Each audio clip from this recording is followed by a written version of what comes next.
नक्सामा बाटो नदेखिएको ठाउँमा जग्गा किन्ने सही तरिका के हो त? यदि तपाईँले जग्गा किन्न लाग्नु भएको ठाउँको नापी नक्सा सिटमा चाहिँ बाटो देखिएको छैन भनेदेखि त्यहाँ चाहिँ बाटो प्रमाणीकरण गर्ने चाहिँ दुईटा डकुमेन्ट हुन्छ। एउटा भनेको चाहिँ तपाईँको त्यहाँ बाटो खुलाउँदाखेरि लेखिएको मुचुल्का होइन, जुन चाहिँ यहाँ मेरो स्क्रिनमा तपाईँले देख्न सक्नुहुन्छ। यो मुचुल्का चाहिँ तपाईँ आफै पढ्नुहोस् पुरा होइन। बेसिकल्ली यसमा के लेख्या हुन्छ भने कसको जग्गा छुँदै चाहिँ बाटो जान्छ होइन, कसको जग्गाको छेउबाट चाहिँ कति कति फिट चाहिँ छोडेर चाहिँ बाटो कायम हुन्छ भनेर त्यो लेखिएको हुन्छ। त्यो बेसिकल्ली चाहिँ त्यो जसको जग्गा छोडेर चाहिँ बाटो जान्छ ती व्यक्तिहरूको बिचमा चाहिँ बाटो राख्नको लागि चाहिँ भएको एउटा सहमतिको डकुमेन्ट हो होइन। वडाको रोभरमा चाहिँ लेखिएको एउटा डकुमेन्ट हो।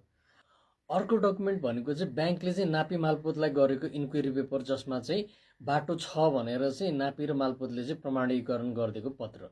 मेरो स्क्रिनमा देख्न सक्नुहुन्छ। यहाँ चाहिँ के सोधिरहेको छ ब्याङ्कले भनेदेखि त्यहाँ नापी नक्सामा चाहिँ बाटो जस्तो देखिएको किता छ होइन, त्यो चाहिँ बाटो हो कि होइन भनेर चाहिँ प्रमाणीकरण गरिदिनु भनेर चाहिँ त्यसले चाहिँ सोधिरहेको छ ब्याङ्कले। त्यहाँ के लेखेको देखिन्छ भने यो किता चाहिँ नेपाल सरकारको नाममा रहेको छ भनेर चाहिँ त्यहाँ बाटो हो भनेर भनिरहेको छ। अर्को किताको बारेमा चाहिँ थाहा छैन, जानकारी नभएको भनेर लेखिरहेको छ। भनेपछि तपाईँले के बुझ्नुपर्छ भने नि त्यहाँ जेको बारेमा चाहिँ थाहा छैन भनेर लेखिरहेको छ त्यसमा चाहिँ बाटो छैन, त्यो बाटो जस्तो देखिने किता चाहिँ मान्छेको नाममा छ भनेर बुझ्नु पर्यो। त्यो मान्छेको नाममा देखिएको बाटोवाला किता चाहिँ फेरि नेपाल सरकारको नाममा चाहिँ बाटो गराएर ल्याउनको लागि त्यहाँ पनि मैले फर्स्ट पेपर देखाएको थिएँ नि मुचुल्का हो, त्यस्तै लेखेर चाहिँ बल्ल त्यसलाई चाहिँ आधिकारिक रूपमा चाहिँ बाटो बनाउनु पर्छ।